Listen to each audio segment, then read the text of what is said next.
I want to bring my teachers to New York. Like, it seems silly that I have to, like, travel to random retreats. So I was like, I'm not going to the Upper Side, and I'm not paying $40. So that's when we started the Jewish Meditation Center. We did not expect, like, hundreds and then thousands of people to start showing up. People had been longing. I, like, would bring the Coopers, and I also brought, like, Tibetan Llamas. I brought Norman Fischer, that Yud-Hey-Vav-Hey could be pronounced as a breath. Overlay the letters on your body. We're so used to seeing the letters horizontal. When you see it vertically, it looks like a body, right? Not that interested in, like, expounding the history of anything. I want to feel something. The Shema is a radical call to listen. We were always instructed to say this prayer, but then we didn't do it. You do al-chet and you have your heart. I really like doing that and then stopping and feeling my heart knock back. Wow. Right? Literally call me and say, did you start a cult? This, like, wave of fear. Oh yeah, my spirit guide is a sassy cartoon daisy. Like, energy, just being like, I was very awake and it was just like, and it felt crazy. You're going to really try to hold all the suffering of the world. It's not going to be pretty. And you're going to keep falling apart, falling apart, falling apart. She's like, but the thing is, when you do that, every time you fall apart, you can hold more. So she said, like, however long it takes you, if that's your goal and that's what you're trying to do, you'll get there. Just like in nature, human culture follows ebbs and flows, inhales and exhales. Things grow and die, get bigger and then contract.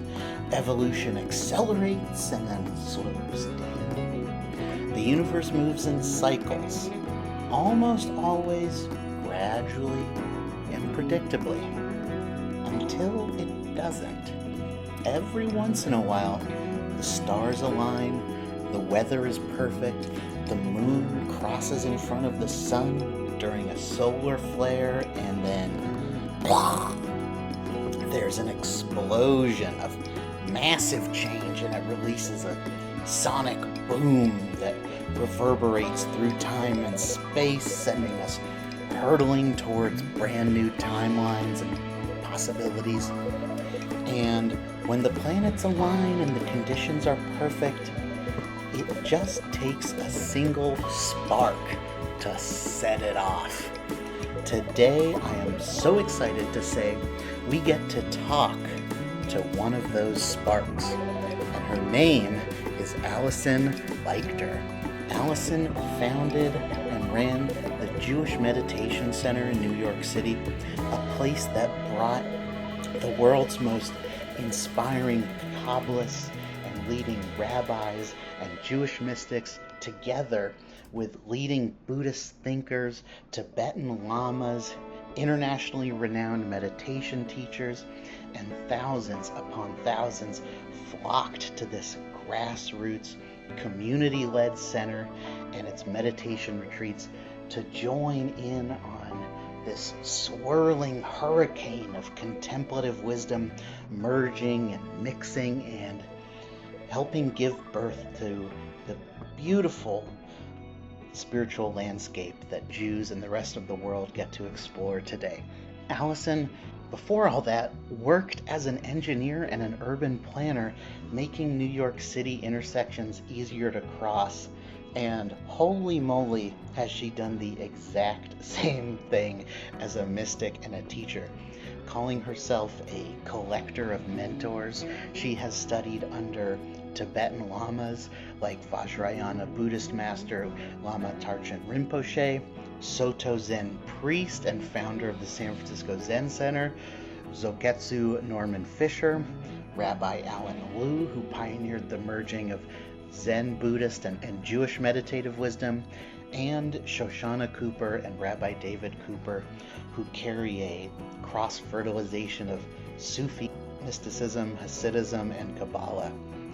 And passing this beautiful, vibrant, living rainbow from them through her own soul and out to the world, Alison is a beam of Jewish magic, an incredible meditation teacher and spiritual community leader, creating these new communal experiences all over the world, my new parenting inspiration, and a fantastic friend to hang out with.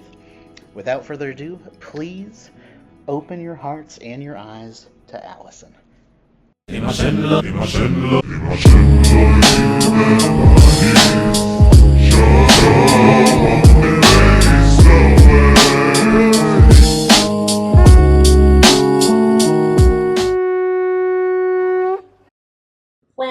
I grew up with Holocaust survivor grandparents, very like conservative, big C, Jewish, like Hebrew school 3 days a week, bat mitzvah, red Torah, like did all the things I was supposed to do. But didn't have. They have a lot to say.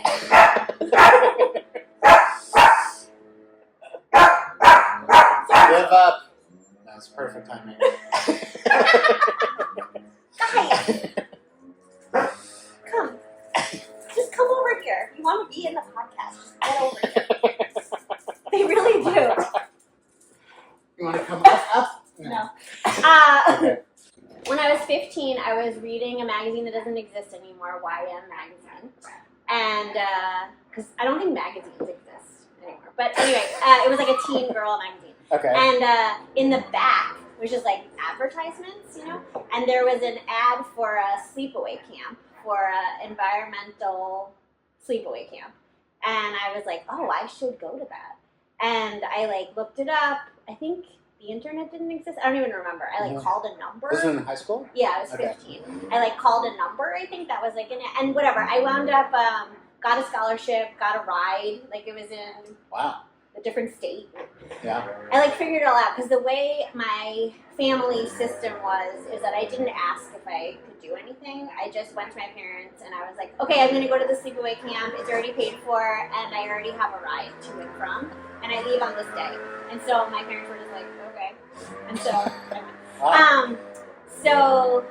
And then it like completely radicalized me. So it was like my mom still calls it like the culty environmental sleepaway camp. But at that camp, I learned how to meditate. So at that camp, there were different people, different adults that were a part of things, and some of the founders of the deep ecology movement were part of the camp. So like Joanna Macy was supposed to be there. Her husband, Fran Macy, who's like one of the people who started Peace Corps, taught me how to meditate. Wow. And John Seed, who started like the Rainforest Action Network, was there. Like it was a really interesting group of people in camp, but meditation was just like part of the camp.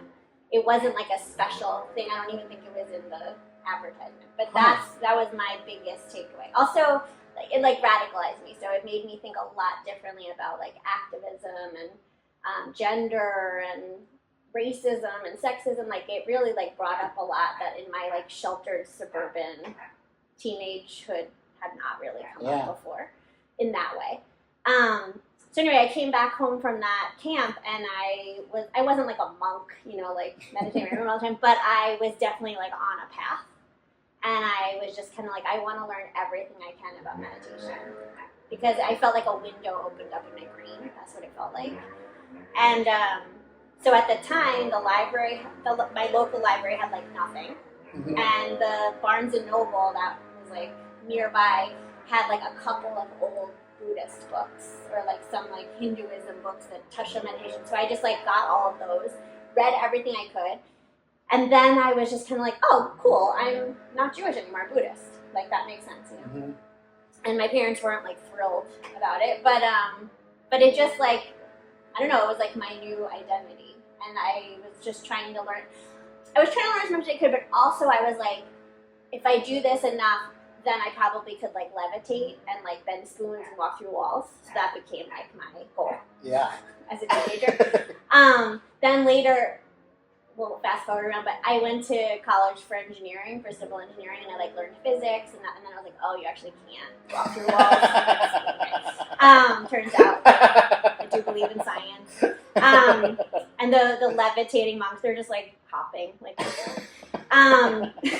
But it's still like a great goal, I guess. Anyway, so for a while I was like, oh, my parents are Jewish, but I'm Buddhist, you know? And didn't tell my Holocaust survivor grandparents because I was not a total idiot. And then I was in college and I went on Birthright, and I'm like a Birthright success story because I just went because it was a free trip. Of course. And I hadn't been to Israel before, and I knew it would make my grandparents really happy. So I went on like an environmental focus trip. And someone on that trip handed me David Cooper's book, God is a Verb, and was like, I think you would like this.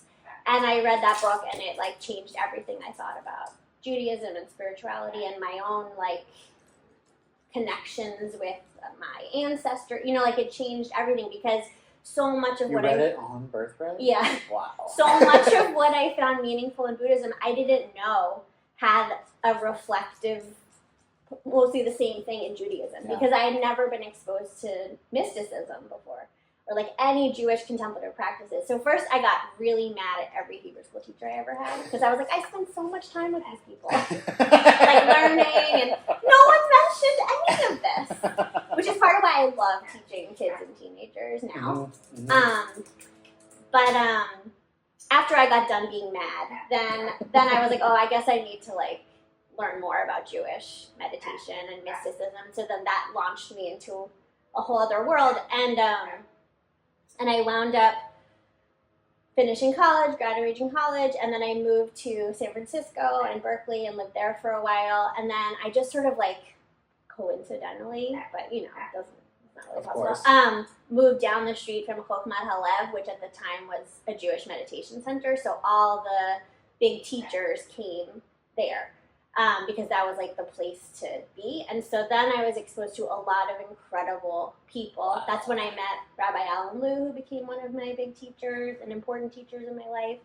And I think the Coopers were there at one point, but I hadn't totally connected with them. And then lived there for a while. Then I moved back to New York for grad school. I'm an urban planner in my other life.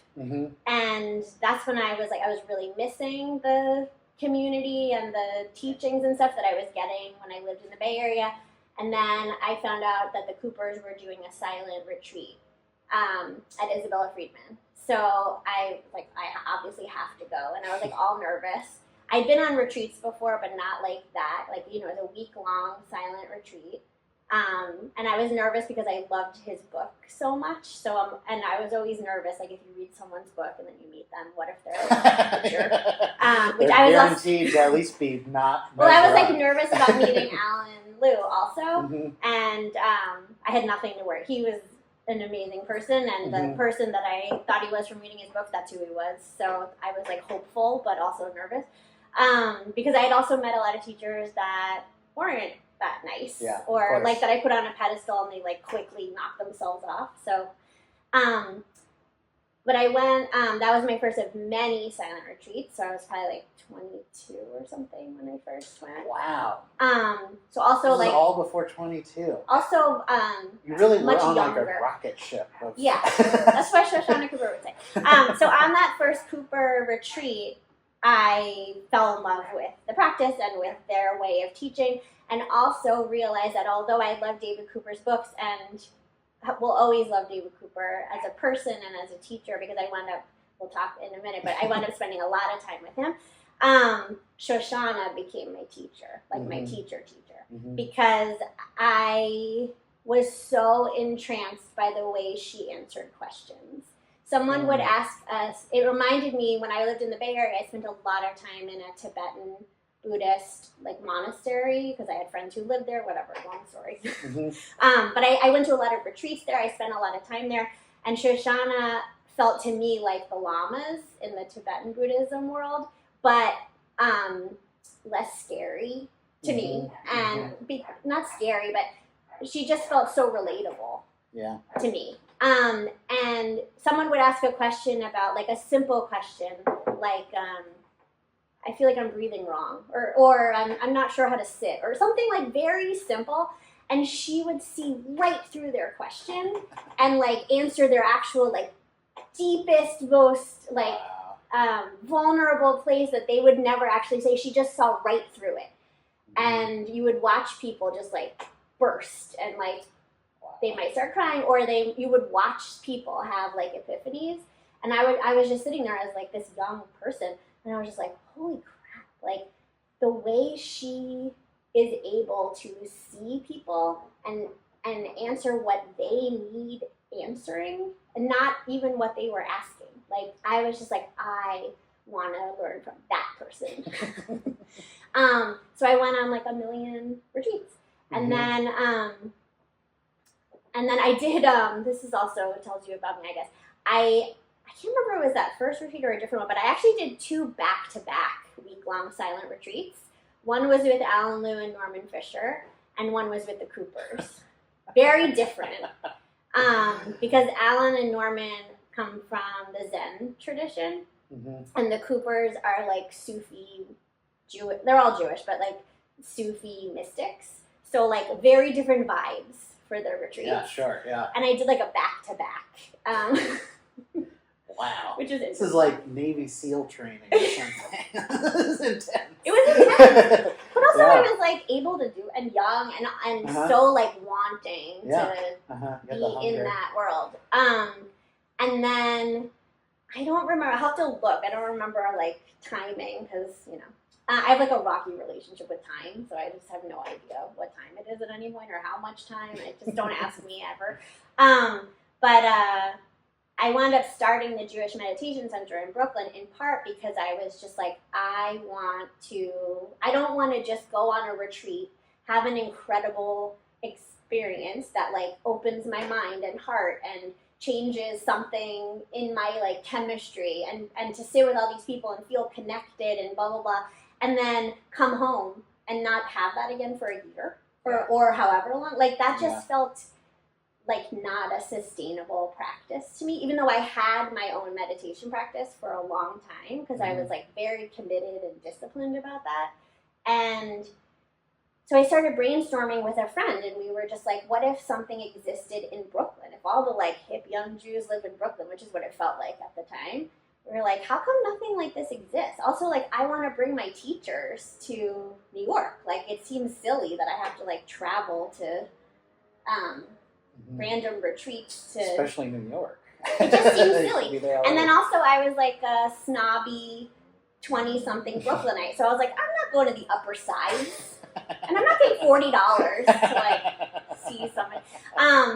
So that's when we started the Jewish Meditation Center with just this idea. I was working as an urban planner at the time. We just had this like big idea. We did not expect like hundreds and then thousands of people to start showing up at things, but it also seemed like people had been longing for something like that, and so we just created the space that they had been waiting for. So we started doing weekly programs, bringing in teachers, doing retreats, doing holiday programs, just kind of like doing all the things that I already had been doing like on my own and also just wanted for myself. It turned out lots of people wanted it too. And that's also when I basically like accidentally became a meditation teacher because we started this whole thing and then people were asking for like beginner classes and I just said like, well, I've been meditating since I'm 15 and I feel like I could probably teach a beginner class, you know? And so I wound up doing that and then 2 things happened. One, it was like, oh wow, I'm actually good at this. Like I didn't realize. And then I also didn't realize how much I loved it because it was changing my practice. And it was helping me kind of like articulate things I had never even tried to put language on before, and that was helpful to my own practice. And so that it just sort of like grew and grew, and then I like would bring the Coopers to do different things. And I also brought like Tibetan Llamas. I brought Norman Fischer. All kinds of people came in and out of the Jewish Meditation Center. And I think you also, like, you attract your peers. So since I was in my 20s, we had a lot of people in their 20s coming because I also think people were just looking for different communities. And especially in that place and world, people were, like, just looking for something different. And didn't necessarily want to like join a synagogue or go to a Buddhist monastery or, you know, but they were looking for something that connected. And so we just like hit on something. So what would a beginner class at Jewish Meditation Center be about? So I'd usually, so I learned so much from Alan Lew. And one of the things that I learned from him was to really understand that your Jewish practice and your meditation practice are actually the same, and it's really tangled up. So I stopped trying to avoid the like messiness of spirituality. So, and also I'm not a rabbi and I'm not a scholar. So although I could, at this point especially, give a class on like the history of Jewish meditation and mysticism, blah, blah, but I learned from Alan Lew that like, that's not actually what I want to do. And he used to say like, let's stop talking about it and like, let's sit, let's feel something. And so I also feel really strongly about that. So even though obviously I can talk a lot, I really want to sit and have people meditate. And so I'm pretty good at just like offering instruction. I also am not a huge fan of guided meditations. I want to teach people how to meditate, and then you meditate. And then we ask questions, and you know, we'll troubleshoot or have epiphanies together or whatever. But so what I would do on beginner nights especially is I would usually offer a couple of different practices that people could sort of like try out, because I think it's important to like date your spiritual practice. So like you might not find your soulmate right away, you know, but it's good to kind of like try out different practices and sort of like see what you have chemistry with, because you want to have, I think it's helpful to have different practices you can pull from at different times. When you're like super happy and calm, you might want to do something else, and then when you're like agitated and angry, something else might actually be more helpful. So I think it's good to have things to pull from. And also I do think you kind of have to fall in love with a practice in order for it to be sustainable, because you have to want to do it. It shouldn't feel like an obligation, right? Or like something that you have to like force yourself to do. That's just not sustainable. So you have to fall in love. And the only way to do that is to try out different ones. So I would offer 3 very different kinds of meditation practices. And also I only teach what I do. So although I know of many, many, many different kinds of practices, I have like core ones that are what I teach, because I want to be able to be like my teachers and answer questions really well. And if you don't have your own strong, deep personal practice with something, then I feel like you can't actually answer people's questions about that practice. It's like not fair. And also I think when you meditate, but also when you teach meditation, you like open a portal. And so that is, I hold that very seriously. Like it feels like a really big honor for me to like hold that kind of space for people. And so I don't take myself that seriously, but I take the practice really seriously. So I want to make sure I have like a deep well to pull from. You don't want to open a portal without knowing what's on the other side. I think that's dangerous. And I've watched people do it. You know, it's especially running the Jewish Meditation Center for a bunch of years. I had so many teachers, and I've also been to a million meditation classes and retreats with people from all different lineages and religions, and I have spent time with people who are amazing teachers, and I've spent time with people who are not. And so I think that's a running theme of the people that aren't good teachers, is because they don't have a deep personal practice. Okay, so tell me about these 3 options that you well, there's more than 3, present. but okay. So I always, when I'm teaching Jewish meditation, especially like if people are new to it or beginners or whatever, I always teach something with Yud Hey Vav Hey, because to me that, first of all, it's one of my practices that I learned from the Coopers, and it's incredibly accessible, and it also is a little mind-blowing. It's also, I love teaching like teenagers that practice, because you may just do it, like tell you what I'm talking about. Absolutely. Okay. Yeah. Instead of just like talking around it. Okay, so Yud Hey Vav, you already know this, but I'll just say it. Yud Hey Vav Hey is the unpronounceable 4-letter word that signifies God, the divine, the source, fill in the blank in Jewish text. We don't know how to pronounce it. There's no vowels, and we don't want to pronounce it wrong, because that would be like disrespectful, or maybe blasphemous or something. So we use a lot of nicknames. One of the things I love about Judaism is the love of nicknames. And so, you know, usually if you see Yud Hey Vav Hey in text, you wouldn't try to say it. You would say Adonai, which is terrible, but means Lord. Terrible because I think it's a terrible translation. I agree. Or Hashem, which is maybe the greatest nickname of all time, because it just means the name. How great is that? Or, you know, the Jew hippies that I spend a lot of time with would just take a deep breath, or say Yah, right? And the teaching that I love, that I learned from the Coopers, was that Yud Hey Vav Hey could be pronounced as a breath. So Yud Hey, if you're going to transliterate, Yud Hey Vav Hey could be YHWH or VH, whatever, depending on how you pronounce Hebrew.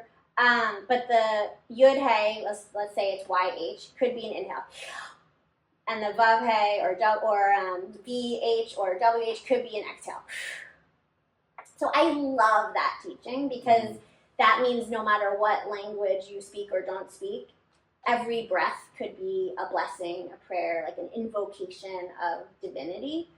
And every living, breathing thing on earth is part of that divinity. I love that. So so the practice is, and I'm sorry I didn't bring any props. Usually I have like a, written out, is that you breathe in for Yud, breathe out for Hey, breathe in for Vav, breathe out for Hey. So that's like the easy first part one of the practice, right?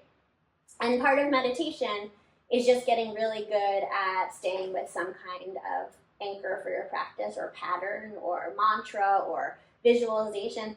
Just having something that your mind can rest on, and then noticing when you wander away, when you think about something else, because that's what minds do. That's a good thing. It means you're alive. And the coming back, the practicing of coming back is the practice of meditation. It's not the sitting still and being all zen and calm. That's not actually meditation. That's like nice, but it's the noticing when you've gotten distracted and coming back. The coming back, that's the meditation practice. So when you're doing this practice with Yud Hey Vav Hey, you're using that as your anchor. Yud Hey Vav Hey. Okay, so that's part one.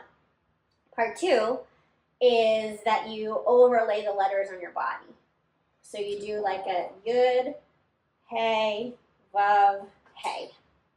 And you imagine, with your breath, the letters on your body. And I usually show a picture because we're so used to seeing the letters horizontally, right? But when you see it vertically, it looks like a body. Right? And I always tell people, do not correct me if I'm wrong, because I don't want to know, because I really like this idea. So same for you. Do not correct me if I'm wrong. I don't want to know. I think that visual might be where the idea that we're created in God's image comes from. There's no way you're wrong about that. I mean, Holy moly. Yeah, so that kind Maybe of practice. historically, but not on another level. Yeah.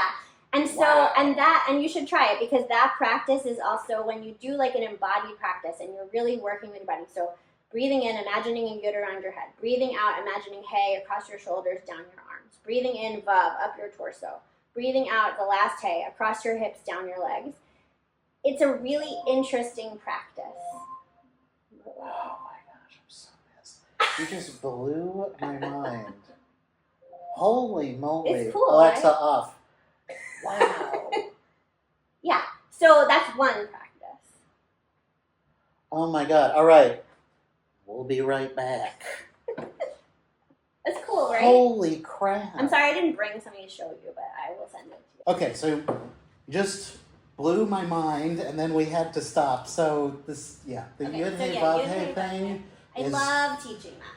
I also love teaching it because some people feel, and they're not totally wrong depending on how they're learning or who they're learning with, that Jewish mysticism is inaccessible if you don't know Hebrew.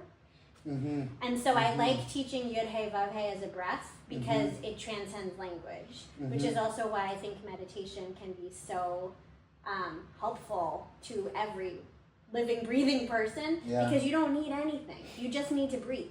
And to what makes it feel, so I often say that I'm fluent in Buddhism, but when I practice Jewish meditation, it feels like my native tongue. That feels like a good metaphor of just like how it feels.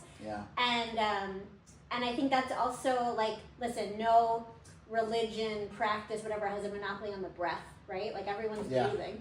But I feel like that, thinking of the breath as divine and as sacred and holy, that feels very Jewish to me in a different way than in other meditation practices that I've done or learned, or you know. So that's why I love using it. Also, it's a really good concentration practice. And concentration practices are incredibly helpful in building a meditation practice. Mm-hmm. You know, there's also a prejudice or a stereotype probably within Jewish community that our mystical practices are very intellectual and heady, and that merging of Yud He Vav He with your body, that's what strikes me the most about it, is it's so primal and basic. Not basic like... and it gets you out of your head, right, actually. Yes. Which I think is helpful. And that's what Jewish meditation and Kabbalistic meditation, I think, is so interesting, because it's so much is based on language, but you're going into not like the part of your brain that deals with, that talks. Totally. It's I think a spiritual people get hung language, up on the intellectualization of spirituality. Mm-hmm. And also, you know, at least in my experience, so much of Jewish education and understanding for so long has been really based in this like very prescriptive text study kind of practice, which, you know, many people love, and I have had very interesting experiences doing that, but very different from when you're doing a meditation practice. Oh, yeah. My whole thing is, like I said before, like I'm not a rabbi, I'm not a scholar, I'm not that interested in like expounding the history of anything. I want to feel something. Mm-hmm. When I first learned how to meditate on like a mountain in New Hampshire with a bunch of hippies, I felt something that I had never felt in services where I grew up. And that really changed something for me. Because I mean, listen, it's not a unique story, right? Plenty of people find God or whatever in nature, and when you see a sunset, when, you know, you hold a newborn baby, when you're with someone who's dying, when you're in love, when, you know, like all of those things like spark something, and that's when people have what I think are referred to as religious experiences. It's not that often that happens like in a pew.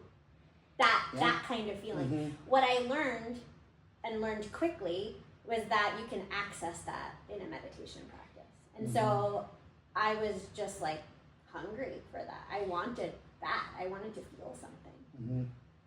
Okay.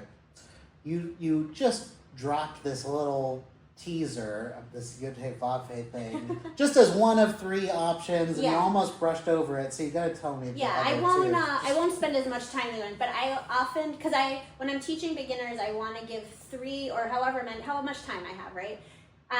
Different kinds of practices, so people can kind of like see what feels good, and then hopefully explore more. So Yud He Vav He is like a straight up Kabbalistic practice. Right? So then I like to do also like a little bit of a more like modern version of things. So I like playing with the Shema. I like doing stuff around the letter Shin. Too bad you don't have a Shin on it. But, because to me it's just like, whatever, I don't believe in coincidences. So it's like, how could the letter that sounds like shh, that starts with the word Shema to listen, Shabbat to stop, you know, like, how could that be a coincidence? It's the structure of like, reality. Give me it's a no break, coincidence right? at all. Yeah. So I just feel like there's a lot there, and the Shema, the first line of the Shema, is such a good gateway and opening to spiritual practice. No matter how you translate it, so I like retranslating it, because often people know the like by rote translation, like "Hear, O God," or "Hear, O Israel, the Lord our God, the Lord is one." That's like what people write. So already we're using the word Lord or Adonai for Yud He Vav He. It says Yud He Vav He. So right away it's like, and then here is, you know, we're like old Englishing it. But the word Shema, I would rather say listen. When I work with kids, they always say listen up. They always add an up. Like listen up! Exclamation point. Which to me feels better, because the Shema is a radical call to listen. Right? And then dun, dun, dun, dun, dun. We have another Yud He Vav He. We have Eloheinu, which is a weird word to translate that often breaks the brain. So play with that. And then you have echad, which is in the translation that most people know by heart, it means one, right? But it could also mean oneness. It could also mean unity. It can mean so many things. So I like playing with a prayer that so many people know and kind of say without thinking, to really like deconstruct it and play with it. And then to kind of just sit with what is the practice of listening. Because I used to be annoyed as a kid that we were told this is such an important prayer and you have to say it multiple times a day, and you're supposed to say it before you go to sleep, you're supposed to say it before you die if you know you're going to die, right? Like, also telling a kid that is like a little traumatic. But we were always instructed to say this prayer, but then we didn't do it. Yeah. So it's like, oh, this is so important. Listen, you have to listen. And then you just go to the next thing. Yeah. So I like stopping and Shabbating or whatever, and listening and seeing what happens when we truly listen, and what happens when you make listening a meditation practice. So like I was saying before, the practice of meditation is knowing when you're distracted, coming back, right? So if we listen and there's like, I do like a more, it's not just like, okay, listen, like I'll help you, right? So I'll say, listen to sounds that are far away. You know, listen to sounds that are closer in. Can you hear your own heart beating? Can you hear the person next to you breathing? Like, you know, place yourself also. Because we're not doing transcendental work. Jewish meditation isn't so transcendental. It's much more like grounded in your body, in your place in space, in this world where you live, you know? Which I think can be really profound. So through this listening, maybe we get to that feeling of echad, of oneness. But we can talk, it doesn't matter. It's the actual feeling it and playing with it. And really stretching ourselves. Listen, when I first did a practice like that, I just remember being like, everything is so much noisier than I realized. Like, I can't even concentrate, because when you start really listening and paying attention to sound, everything's noisy. And that's a good observation, you know? Like, I think that's helpful. And I often, when I teach that, I often say to people, you know, see if you can hear your own heart beating. And that opens up something also. And since the high holidays are coming up, can I give you like a high holiday tip? Absolutely. So you know when in sort of like traditional services, you do al-chet and you tap your heart, which is such a good like physical practice, right? Like something about it feels good. I really like doing that and then stopping and feeling my heart knock back. Wow. Right? Yeah. Like we're like, wake up, but then if you stop and like your heart beats back. And so I think there's something about just paying attention to our experience in the world can be a meditative experience. Which feels really Jewish. Definitely. Very. Yeah. That's interesting, because I mean, doing this, it's a self-flagellation. That's what it feels like. That's how it's sort of framed in a way. Which, again, as a kid, I'm just like, I didn't do any of those things. Like, what are you talking about? You know, like it goes I didn't murder, lie, steal. I'm 8 or whatever. Like, what is this? So, yeah. But it's interesting that if you're being like, hey, stop it, and your heart beats back and says, I'm still listen, here. Actually, listen to me. Yeah. I like that. That feels good to me. There's also, you know, there's so many Jewish teachings about the heart and about listening, you know, and so I think the more I started kind of mining the tradition for contemplative practice that wasn't New Age, it was Old Age, right? Like, that's what started opening something in me and made me want to teach and want to, like, get the word out, right? Even the Yud Hey Vav Hey thing. You know, I teach that all the time. For so many people, they've never considered that as an idea. And so I'm just like, okay, well, then I have to keep teaching this, because this should be part of the Jewish experience. Absolutely have to tell everyone with 2 ears there. I'm like a Yud Hey Vav Hey prospect. I literally, like, I'm seeing you, but in my head, I'm seeing those letters. Yeah, so you'll practice more, and the more you do it, also you can kind of play. So I mean, I write that. Yeah. Every single day. So now write it vertical, just so you have it. It's just... Yeah. It's really interesting. And also when you look at it vertically, I usually have something and I show people and then I say, what do you think this looks like? And some people right away like, looks like a person, but also some people are like, looks like a candle, looks like a ladder, all Jewish imagery that can be helpful, you know? Yeah. And also it could be all those things. Yeah, there's something there. I don't know. Also with the Shema. Well, it makes perfect sense to me because it's like everything. So you can project anything you want and it gives it back to you. Yeah. I think that's really true. Also with the Shema, you know the Kotzker Rebbe? No. He was, I think, in the 1800s. I don't know that much about him as a person, but I imagine him as like a curmudgeonly old man with like a big beard. I imagine many of them like that. Yeah. Like just like a trolley kind of presence, but like beloved teacher. Yeah. Anyway, so in the Shema, in the next paragraph of the Shema, it says, place these words upon your doorpost, place these words upon your house. Upon your heart. And so his students came to him and asked, like, why does it say place it upon your heart? It should say put it in your heart. Like the language is actually clear on the upon. Yeah. And so this was like the question brought to him, and so his like famous answer was that, you have to keep putting those words on top of your heart so that when your heart inevitably breaks, they fall in. Because that's when you need it, right? Yeah. So I like thinking about that when I'm teaching stuff about the Shema too, because also when you're doing a meditation practice, so I'm usually doing this listening thing, but you can also use the Shema like we did with Yod Hey Vav Hey, right? Like you could breathe in Shema, breathe out Yisra, or you can do it like that. And I like that idea too, because it feels like you're doing that practice of placing it upon your heart. Okay, the third thing I like to teach when I'm doing beginner stuff is a chesed practice. So I learned to do, so I usually don't like doing things like this, so I'll tell you how I'm hypocritical.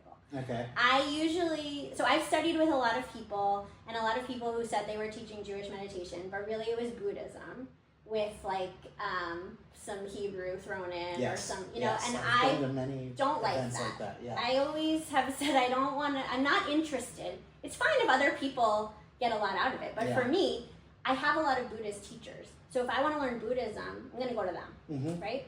I don't need to go to a rabbi who just recently like learned about Buddhism to learn about Buddhism, because that's what it felt like a lot. And so I don't like the idea of like putting a tallis on the Buddha and being like, this is Jewish meditation. I'm just like, no, thank you.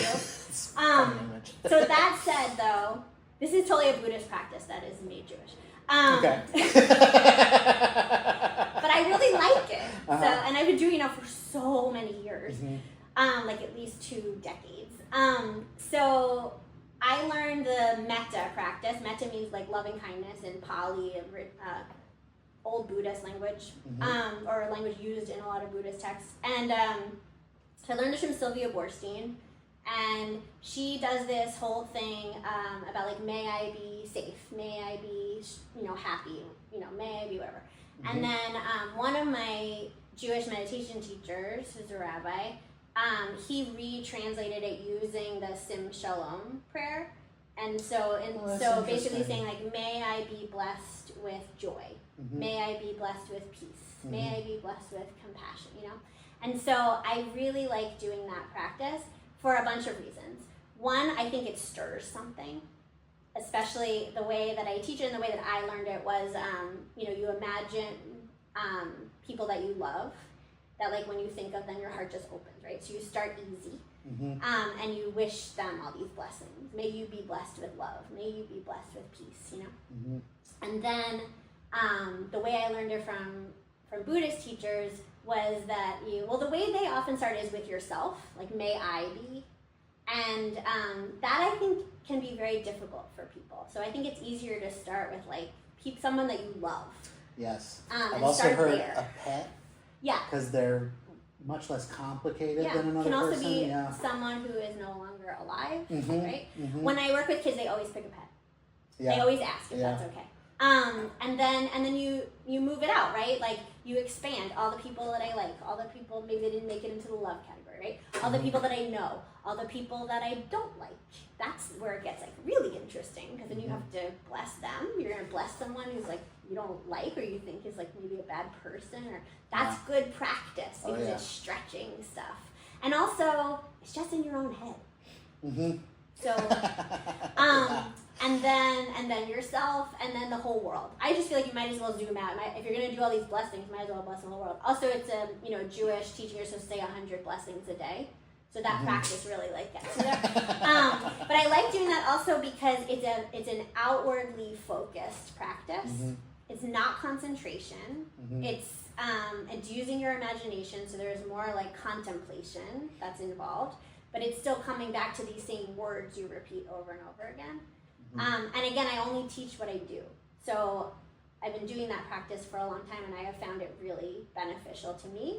So I'll teach it, even though I know I'm a hypocrite because I say I don't like using like Buddhist practices and dressing them up as Jewish, but whatever. If it's real good, you can't avoid it anymore. And listen, I've been doing it for like over 20 years, so I feel like I have enough experience that I can say like this is a good one. So usually those are the three practices that I like to teach because they're very different from each other, and they're kind of like pulling from different things.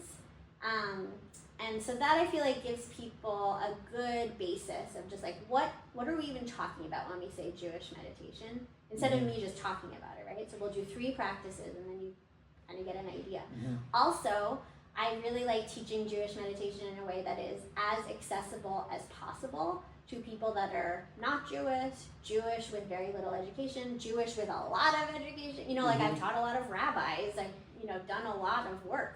And I really like teaching practices that anyone can do and can continue without me. Yes, yeah. I mean, well, you just taught me a whole lot that I won't need There's your beginner. Yeah, that's really cool. But when you start practicing and you inevitably have questions, then, you can call me or text me. I'm happy to help. Because that's how if someone has no questions, then I know they're not practicing. That's definitely true. That's just how it works. Just fine. Everyone's busy, Yeah. But, okay. Yeah. I'm feeling very inspired. Okay, tell me how you got to Mexico.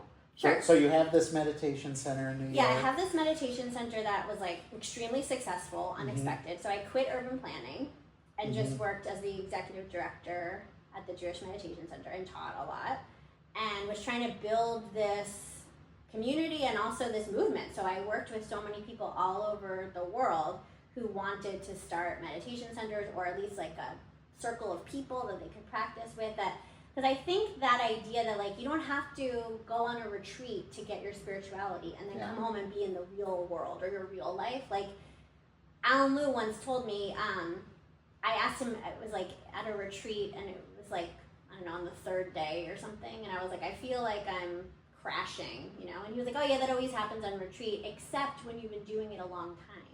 Because then it'll just feel like regular life. And so he said to me, keep doing it for like 20 years and then come back and let me know if I'm right. And I can't come back because he died, but he was right. Which is, I should remember, because I was like I said, I was like 22 or something. Yeah. He was like, come back in 20 years and like, you'll see. Okay, so I was living in Brooklyn, running this Jewish meditation center. The irony was not lost on me that I was like burnt out and I was working like 20 hours a day and not living the dream that I thought it would be to run a meditation center, because I was running a scrappy nonprofit in New York City. Yeah.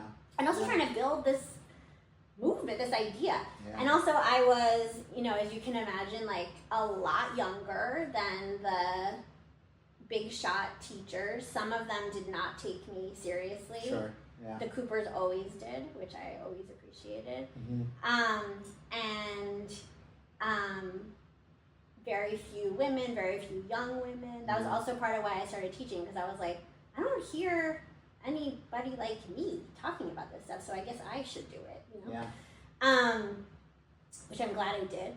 And then my dad died really suddenly. And it kind of shook up a lot of things in my life. And one of the things is it made me feel a different kind of urgency about my life. Because I was just like, oh my God, anyone can die at any moment. I could die at any moment. I have to make sure I'm living the life I want to be living. until that moment comes, hopefully in a very long time. But I had this new sense of urgency that I had never felt before because I had never lost a parent. And so I kind of shut down in a lot of different ways, just in like grief and not being able to kind of like figure out how to manage things. And then the Coopers had been asking me for years to come do a more like intensive study with them. And they were living in Mexico at the time. And I talked to the board of directors of the meditation center, and I said, I think it might be a good idea for me to take some time. And they were like, yes, we agree. How can we help you? And so I said, I think I want to take a couple of months and go to Mexico and be with the Coopers and kind of figure out what I need to do next and take my practice maybe to a different level. So that's what I did. So they were living in San Miguel de Allende. You have a habit of jumping in head first at things. Can't help it. Yeah. Just gonna do it. We'll see what happens. Right? Yeah. Life is an experiment. So I went to San Miguel de Allende. I rented an apartment not far away from their house, and I did this very intensive study with Shoshana. So it was funny, you know, David Cooper has been a really important teacher in my life, and I spent a lot of time with him as a student and learning from him. And when I went to Mexico, it was very clear that Shoshana was the teacher and David was my like buddy. So like David and I went to the movies. We like watched, it was like the Summer Olympics that summer, so we like watched TV. We went out to dinner a lot. But my teacher, the one teaching me, was Shoshana, which was such a fun setup for me. And I think I told you this once. I was at a silent retreat with them, and usually I would go to David's class. He would teach classes every morning. You could choose the advanced class with David or the beginner class with Shoshana. And it was like every morning. And for years I had gone to the advanced class with David because I thought, I'm advanced, you know.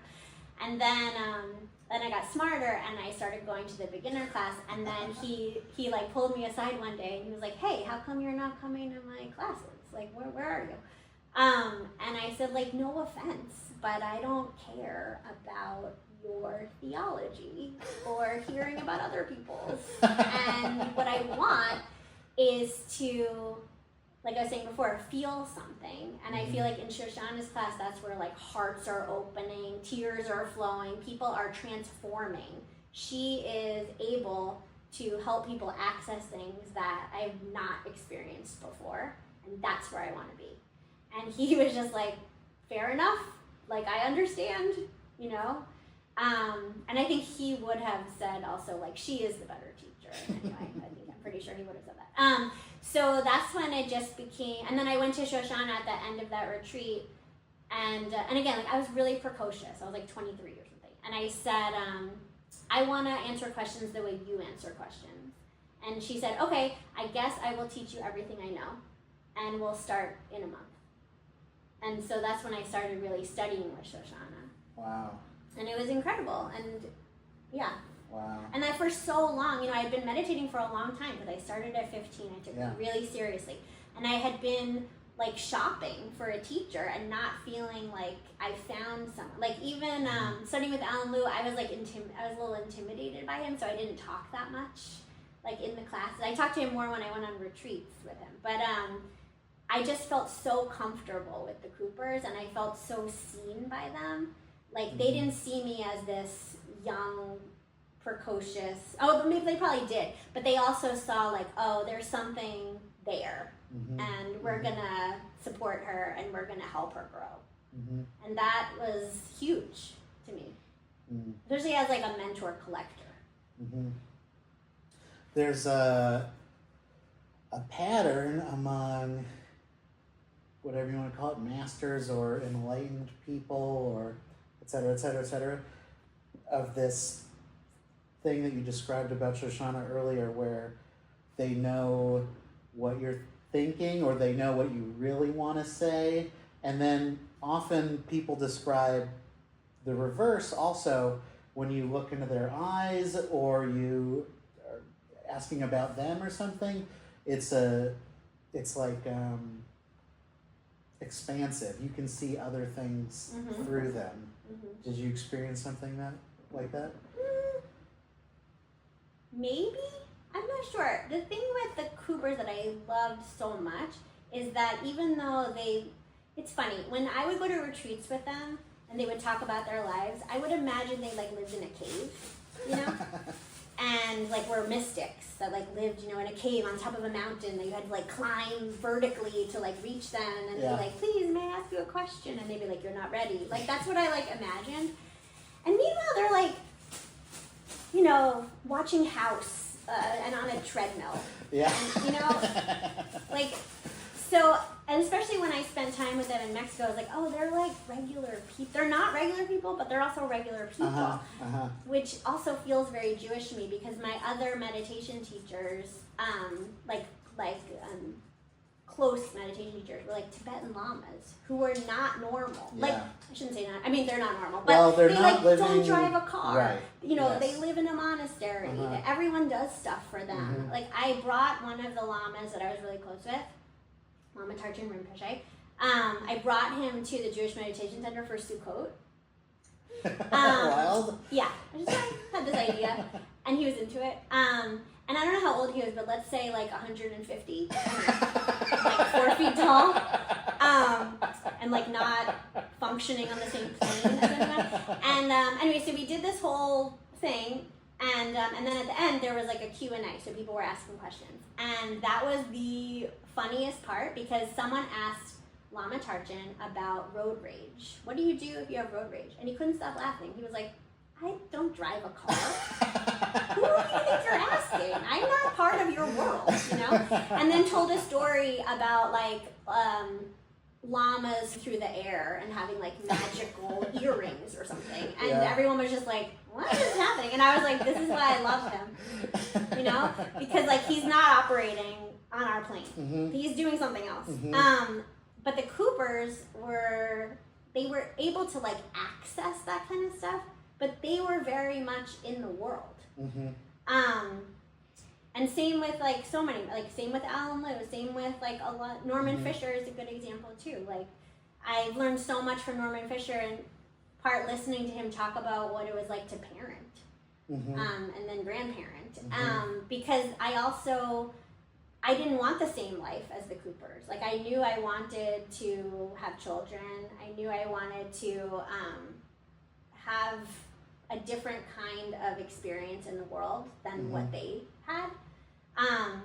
But there's not that many examples of what I wanted in the world. And so I feel like that's part of what I was looking for and trying to like pull pieces from things. And also I loved working with Shoshana also because she was very clear about what she thought I was capable of, which might have been more than what I thought I was capable of, and she was encouraging in like a different way. So she kept pushing me to do certain practices that I was very resistant to because I knew people that were really into those kinds of practices, and I thought they were zombies. Like I felt like they were working on being as detached as possible. And that was not what I ever was looking for. I don't want to be detached. I want to be incredibly attached. Like, I want to feel everything. I don't want to be numb, and I don't want to be neutral. I want to be all over the place. So one of my teachers was Bernie Glassman, and he taught me one of the most important teachings I've ever learned, which is, he said to me, if you're going to go bananas, go bananas, which is very Zen and very Bernie. But what he was talking about is really like, be all in, you know? Don't play around up here. Be in your life and feel it fully. And then do the next thing, you know? Because I also spent a lot of time with Bernie after my dad died, and he wanted me to go, he used to do, with his wife Eve, these bearing witness retreats. And he used to do one at Auschwitz. And he really wanted me to come with him to do this retreat. And it was not long after my dad died, not long after my grandpa died, who was a Holocaust survivor, who was in Dachau. And I told him, like, I don't think I should go because I think I'll just be like a puddle on the floor. Like, I don't think I can handle it. And he was like, then be a puddle. But I decided I didn't want to be a puddle at that moment. I was already having troubles, you know. I was like, I don't really need to like have more right now, anyway. Mm-hmm. But that's when he told me that, like, if you're gonna go bananas, go bananas. And he said it like real close to me. Bernie also, like, he used to carry a clown nose in his pocket because he also did clowning as a spiritual practice. But I remember being at a retreat with him, and someone was having like this really intense, like, emotional experience, and he just went over and put a clown nose on her, and it was really helpful to her. And these are my teachers, you know, and this is like part of what I was learning. I led a retreat. I brought Bernie Glassman, who was a very famous Buddhist Zen teacher, and I brought Danny Matt, who's like the Kabbalah translator and scholar of the United States, pretty much. And I brought them together through the Jewish Meditation Center to do a retreat that we called Zen and Zohar. And the teachers taught different things, but also we came together and did a lot of conversations where we were really like, and Bernie Glassman, as you can probably guess, is Jewish, as are so many Buddhist teachers. Oh my God, it's like all of them. Yeah, Norman Fischer once said to me, he was saying to me, if I had your teachers when I was your age, I wouldn't have become a Zen teacher, I would have become a rabbi. Wow. But because I think so many, like, you know, when Buddhism kind of like hit and in the 60s and 70s, it was like a zeitgeist, but also at that time, especially in the Jewish world, people were not entertaining questioning. And so I think people like Norman and Sylvia and Bernie and all the sort of like famous names, Jack Kornfield, like they all came from Jewish backgrounds, right? But they probably, at least how Norman talks about it, is like they weren't finding what they were looking for in Judaism and in Jewish community, but they were finding it in Buddhism, which makes total sense to me. And then they all, you know, they became these big, important teachers, and it's interesting. And it's funny because a lot of teachers that have a lot of famous names that you've heard of in the Buddhist world have like asked me for like Jewish meditation resources, or like, you know, literally like text me and it's like, do you have anything for Passover? You know, would you send that over? Which is why I like making workbooks. I just learned that about Jack Kornfield. I always thought like, oh, this is the one that's not Jewish. I mean, because he has a mustache or something. There's so many that are. It's like Sylvia Borstein's book. That's funny. You don't look Buddhist. You know? Well, okay. I think there's something about definitely during that time period the merging of where Jewish culture was and where American culture was with, you know, accepting Buddhism for the first time or learning about Buddhism for the first time. But also there's something, you know, you'll see Jews taking leadership on like these types of just divergent cultural movements often.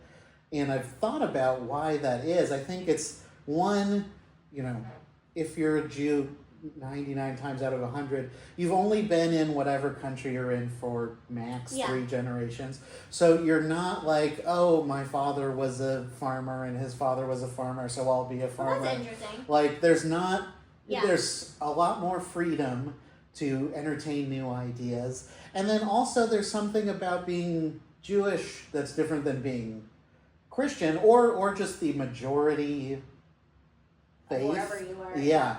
Where I don't see this, maybe a little bit in Muslim people, but there's like the merging of ethnicity and religion where it's like, I can still be Jewish and believe whatever I want. Yeah. And it doesn't like, I don't have to like shun my family or leave behind my history. Depends on your family. Sure, but, sure, yes. But yeah, yes. I think that's true.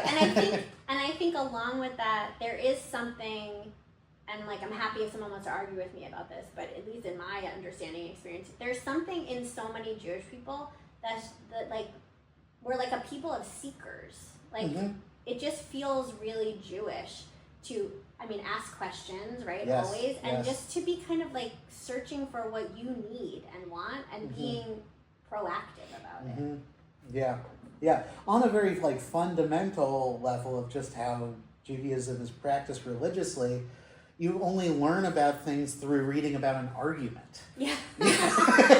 You don't just be like, okay, this is how it is. It's even in like, hyper orthodox where that's the goal to just indoctrinate you. Even the medium of being indoctrinated is like, here's two still opinions. Presenting the argument. Yeah.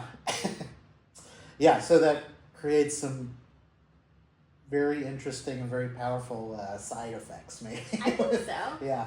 I don't think it's a coincidence that like so many, forget the teachers, so many of American Buddhists, I think there was a study done at one point and it was like 2/3 of American Buddhists are Jewish.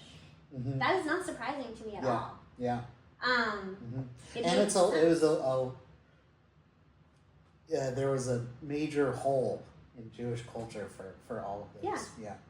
It's interesting because when I first started the Jewish Meditation Center, it really felt like nothing like it exists, especially the way we did it, because it was very grassroots and it was very like, I wasn't the charismatic leader that everyone should gather around. It was like we trained 50 people to lead. And we rotated leadership, and different people were always, speaking and teaching and writing and sharing, and it was so much about learning together, and that hadn't really been done before in that kind of way, especially with kind of like a younger demographic. There are plenty of people who've been meditating or creating Jewish meditation things forever, probably. But this put it at a different scale in a different way. And although it was like surprising at the time that like so many people were interested in coming to things and wanting more, like looking back, it's also like, oh, of course. Because now there's so many more research, even just like going to the library or the bookstore, there's so many more books about Jewish contemplative practice and spirituality and mysticism. And, when I first started looking when I was a teenager, I couldn't find anything. It was like very hard to find the resources I was looking for. Someone in college gave me the R.A. Kaplan book, Jewish Meditation, which for a very long time was just the book that everyone read. And although I appreciated a lot of the book and the practices and stuff, I also was like, this doesn't feel like it's for me. Because it was like, all male pronouns for God. It was just, it's written of its time and by a man. And it just felt like, okay, like I can appreciate it, but that's not really what I want. It reminds me, the Jewish Meditation Center and your story behind it reminds me of like one of those houses in Berkeley during the 60s where you hear about like, you just show up for dinner, you drop acid, and Ram Dass passes through, and next week you show up for dinner and drop acid, and some other person passes through, and just it becomes like a hub of different ideas being traded that there's no book for yet, right. But all these ideas merging together. I mean, you have Jewish people with lamas and people who, there's no class that you could take anywhere else. You have to be with those people in person. Yeah. It's a very special It was. history. It felt so special. Like that was not a plan of mine. I was an urban planner. I went to engineering school before that. I've always been like wacky, and I had my meditation practice, but it was like a personal, private practice. Like I didn't talk about it. When I would go to meditation retreats, I wouldn't even tell people what I was doing. I just said I was going on a trip because I was like, I don't want to explain. Wow. So also when I started... It was like it was gestating. Yeah, and then when I started the Jewish Meditation Center, I was like, I had to come out as like, for some people they thought I was just like a weirdo. I had urban planning colleagues literally call me and say, did you start a cult? What are you doing? And I was like, no, I didn't start a cult. I'm like, I'm just tweaking an old religion. I'm like, what on earth is happening? But also... That's what all cult leaders would say. Yeah. I should have done it differently so I could like make money or something. One of my teachers devotional route because then you wouldn't have to worry about money ever. But I was like, grassroots, shared leadership, no money. What was I just gonna say? I lost my thread. Well, if it's important, it'll come back. Mm-hmm. Okay, well, speaking of then, you told me you had a psychedelics story that was particularly interesting or fun. I don't really have a psychedelic story, although I can tell you that having meditated since I'm 15, when later I did try psychedelics, I was like, this is fun, but also I've been here before. And when you access that through meditation, there's no like calm down, and you can just do it anytime you want, anywhere, and turn it on and off. So that was good for me, and it's also part of what, I love teaching teenagers, because I can teach them how to access that feeling, so that if and when they do try different substances, they'll also have that same realization of like, oh, I don't actually need. Sometimes you can want it, but you don't need it to be able to access those kinds of experiences. But I did tell you I would tell you a spirit guide story. Oh, okay. Maybe that's what I was thinking of. Which I guess maybe you could say is psychedelic, but whatever, mystical. So once I was on a retreat with the Coopers, and I don't remember how long it was, probably a week, silent retreat, and it was winter time, and I was near a frozen lake. And I remember sitting by this lake, and I had never sat. Wait, a frozen lake in Mexico? No. This was in upstate New York. Oh, okay, yeah. Or Connecticut.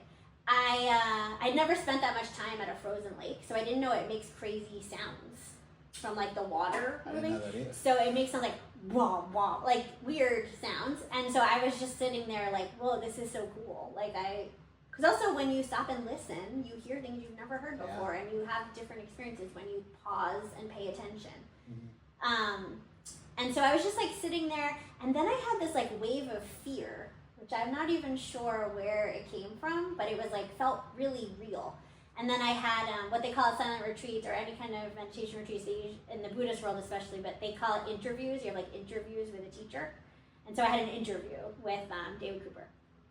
So I went to go talk to him, and I told him about this experience. I was sitting by the lake, and everything was like great and cool. And then all of a sudden, I just had this like wave of fear, and I'm not really sure like what to do with it, but like I'm really feeling it, and I don't know what's going on. Because sometimes when you are meditating in that intense of a way, you just have like feelings that come up, and then you have a choice, right? You can like squash them back down.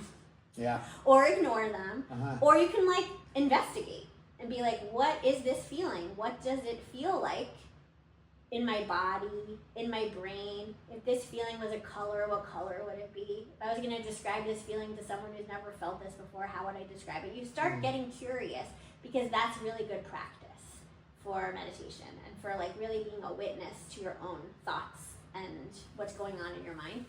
So I was like, I know all that, I'm doing all that, but like I don't like this feeling of fear. It doesn't feel good. Yeah. You know?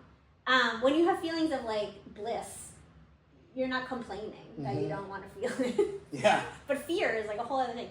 So he said to me, you have to trust your spirit guide. She will protect you. And so first I loved that he said she. I was like, he gets me, you know?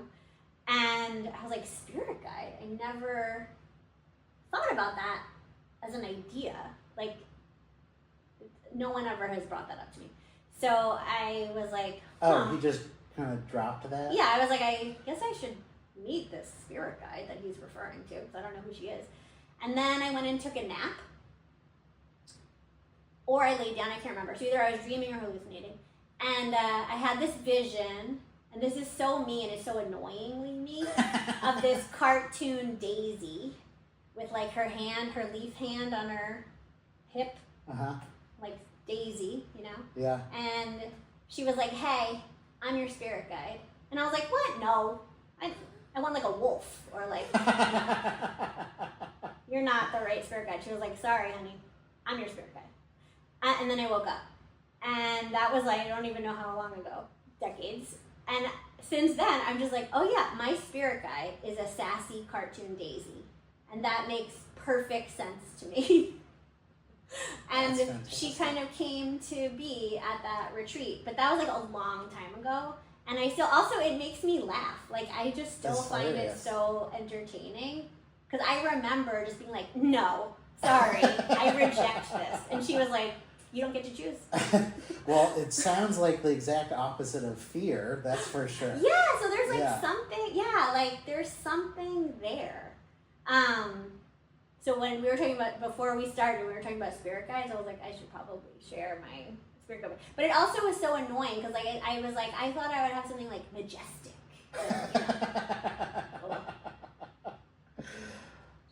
Oh, I know, cartoon we can't Daisy. choose. Yeah. Has this Daisy been with you since? Oh yeah, she like comes and visits. Mm-hmm. But again, she like it makes me laugh. So I think it's just like a helpful thing to pop in my head. Yeah. And then I went a long time ago to you know the artist Murakami? I don't think so. Actually. Not the author, but there's a visual artist, and he had like a big retrospective. I think like at MoMA or something in New York, or I can't remember where I saw it. And he does so many cartoon daisies. Oh, really? I'll send you a picture. And I was like, oh my god. Oh, yes, she's okay. Here. I definitely know the daisy guy. Yeah. And I was like, that's the daisy. I've never seen it before. And I was like, oh wow. And there's 1,000 of them? Yeah, and I was like in a room up here, and I was like, okay. I get it. So,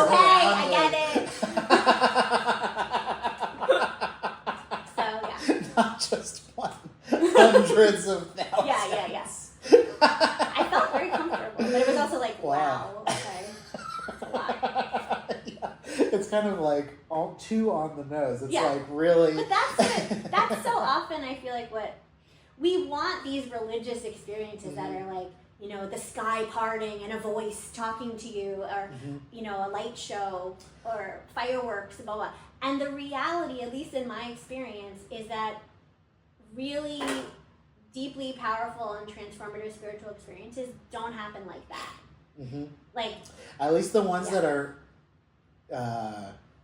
actually change your life, not just for a day or so, but actually change your trajectory. Yeah, I've had really weird experiences.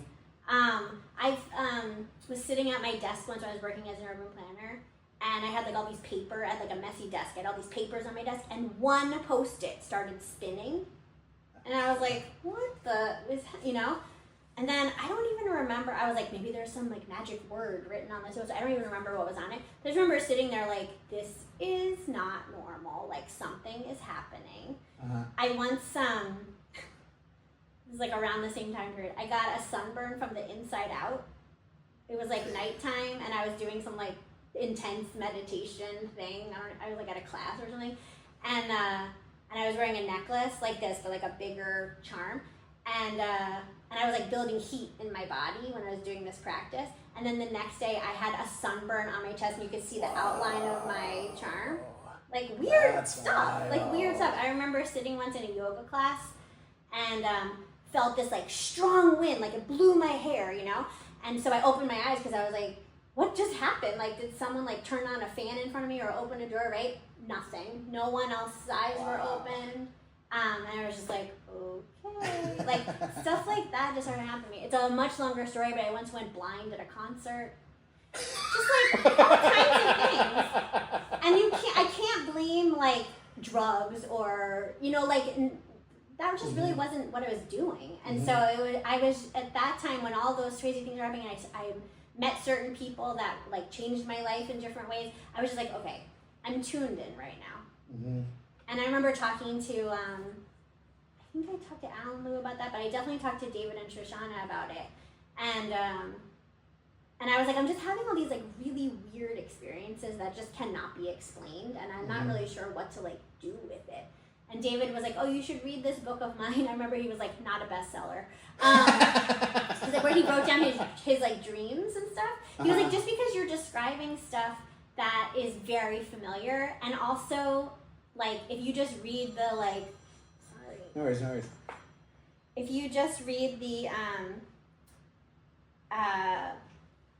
autobiographies of spiritual leaders or meditators or whatever, he's like, you're just gonna see a lot of the same patterns. He's like, because what you're describing, like, I know it feels like you're the only person in the world that's experienced that. He's like, but you're really, really not.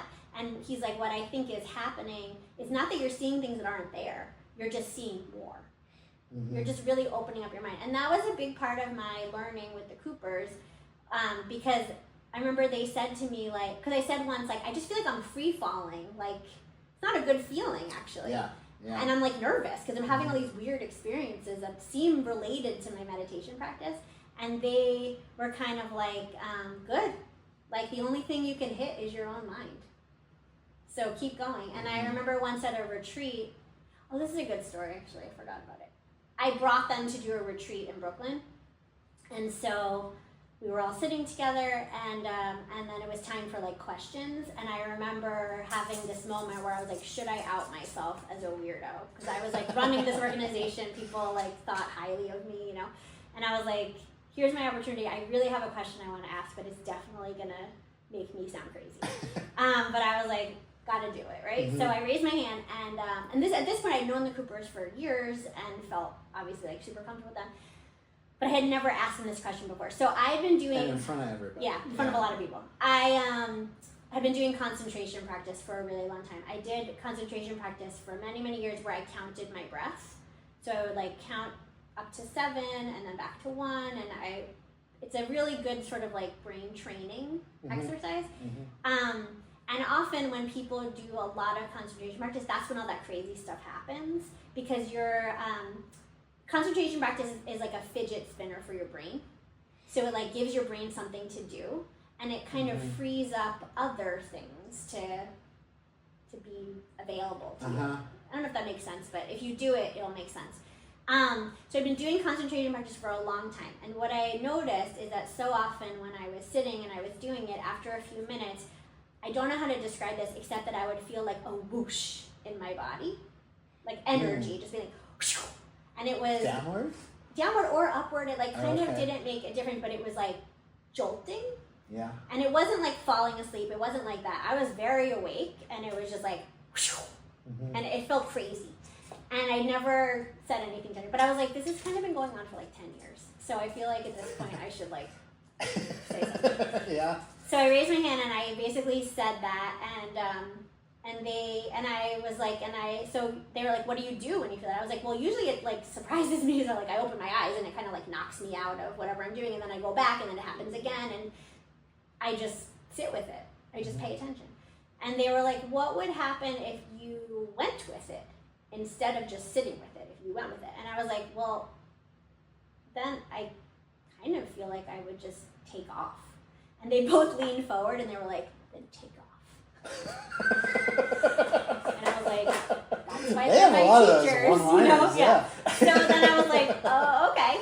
So then the next time it happened, I tried to not fight it, right? To go with it, and then it never happened again. It happened to me every day for 10 years.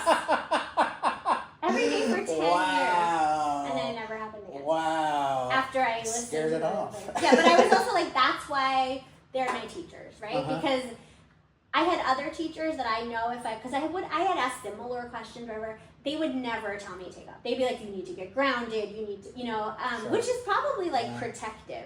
But the Coopers didn't care about that. Yeah. And they knew I was not going to like go off the deep end. Like there was no, thankfully in my life, like there's no risk that I'm going to go crazy. If I was going to go crazy, it would have happened. Yeah. So I like have a very strong foundation. So I'm safe, which I think you need in order to be free. Like you have to be able to figure out how to be safe in order to feel free. So I feel like I had that, so they felt comfortable just being like, go for it. Wow, that's really interesting. And that whooshing feeling, I mean, that feels like a psychedelic experience. Oh yeah, I have had a small version of, well, actually, no, not small at all. But I was doing a concentration practice. Probably the only time I've really stuck with something for many months. Was it for 618 days? No.